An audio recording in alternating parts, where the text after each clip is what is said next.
What's up everyone, and welcome to my Beverly Hills Cop ranking video. Now that I've reviewed all 4 of these films, which you can find in the description below, so check those out when you can.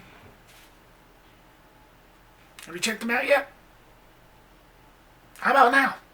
I'll be going over the highs and lows of this series, categorizing them from my least to most favorite. And as always, thank you so much guys for clicking here. I really do appreciate it. So I know I don't have to mention this again, but I feel like a broken record at this point. But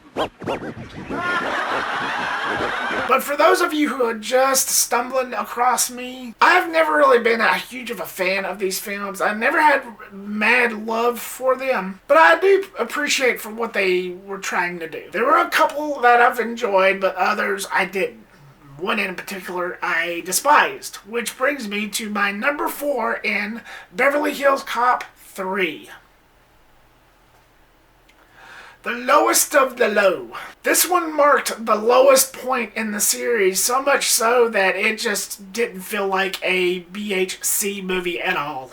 From the moment Eddie Murphy shows up, you can definitely tell that something was wrong. Something was way off. He doesn't bring that goofy, wisecracking, smartass attitude that you know the most in the first 2 films. And as the film proceeds, as the film goes on, you can just definitely tell that he was just not feeling it. He did not want to be there. It felt like he was just there for a paycheck, in and out, and that was it. And this was around the time, if I'm understanding correctly, this was around the time when Eddie Murphy, I don't know if he was wanting to get out of his contract with Paramount, but he either had a contract with Paramount that forced him to do at least 2 more movies, and I guess he was getting tired of it, but I don't know, I'm just speculating. He did like 1 more movie after this, which was Vampire in Brooklyn, which came out a year after this film, after Beverly Hills Cop III, before he went on to The Nutty Professor with Universal Studios. I don't know, that might all be irrelevant, but there was a lot of script rewrites which forced certain characters not to show up, which didn't help matters at all. Other than the amusement park setting and that one scene where he was on that spider ride saving those kids, I can't really find a single thing else to say that's good about this. The comedy was pretty much DOA at this point. The villain wasn't that villainous enough. I know I didn't mention that in the review, but it felt like an all-around mess. Even Eddie Murphy admitted that. Beverly Hills Cop III was soft was because, one, Taggart's not in the movie, and the villain isn't villainous enough, and Axel didn't have any skin in the game. This one was just not that good. This one was the lowest of the low. It was the weakest of the weak, and it just wasn't that good. It just wasn't good at all. So that's why number 4, Beverly Hills Cop III. The next 2 was a little bit difficult to do because they kind of felt the same in comparison. So as I move on to my number 3, which is Beverly Hills Cop I, the original OG.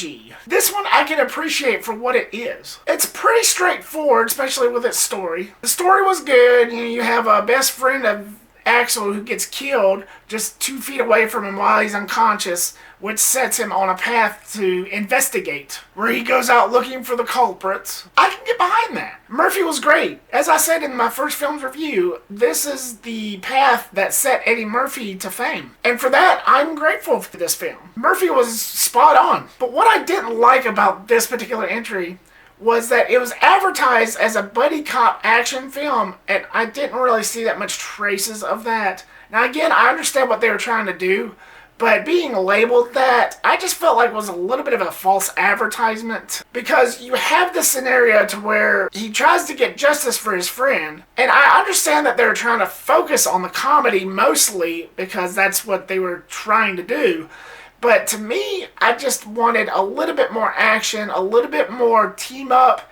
You don't hardly get that there, but it's labeled as a buddy cop action movie.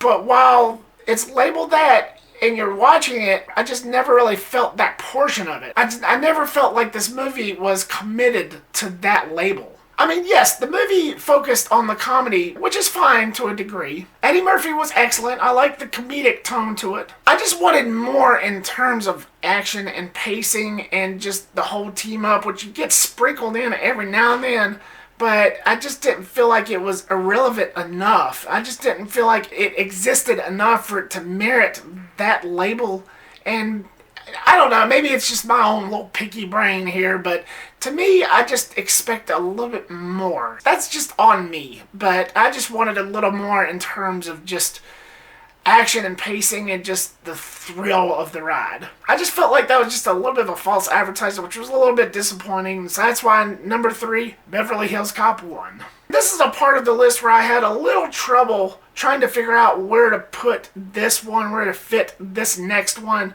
But ultimately, number 2 is the new kid on the block, Beverly Hills Cop Axel F, the 4th entry. This one was a little bit tough to decipher, but after binge watching these back-to-back in preparation for this whole entire film review series, this one was a huge relief from that 3rd film. It was a breath of fresh air. Axel felt like Axel. It wasn't this dumbed-down, bland version of whatever the hell that character was from the 3rd film. It didn't feel like a mess, as Eddie Murphy quoted that 3rd one. Soft. Right there with you, buddy. I liked that they gave Axel a daughter. I thought that brought a little bit of a fresher take to this franchise. I like that John Ashton is back, since he was absent in that last one, which helped matters no way, shape, or form of that one. And the gang is pretty much back, though not as strong as they were in that 2nd film, but it still felt closer to home. It still felt a little bit more right. The comedy here was much stronger, and as I said about Axel being Axel,